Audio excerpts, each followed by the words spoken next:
পুরা একটা সমুদ্র, এই সমুদ্রের টিয়ারা ধরে ফেলে দিতে পারলে পরে মনে করেন যে তাহলে লাল রেডি। হ্যালো এভরিওয়ান, আসসালামু আলাইকুম। আশা করি আপনারা সবাই খুব ভালো আছেন এবং সুস্থ আছেন। এই মুহূর্তে আছি রূপকথা রিসোর্ট, এটা হচ্ছে আপনার পাবনাতে।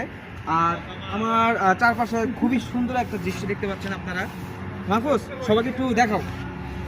সো পাবনার এই জায়গাটাতে আমাদের মনে হচ্ছে আমরা যে এত কষ্ট করলাম, এই যে প্রায় 26 তারিখ থেকে ধরে আজকে অবধি, আজকে হচ্ছে 31 তারিখ, 31 তারিখ পর্যন্ত এই যে একটা টাইম গেল, একটা দিন গেল, আমরা প্রত্যেকটা এমপ্লয়ি, প্রত্যেকটা কলিগ, প্রত্যেকটা ভাই ব্রাদার্স আমরা এতটা কষ্ট করছি, এতটা জার্নি করছি যেটা সব বলার বাইরে।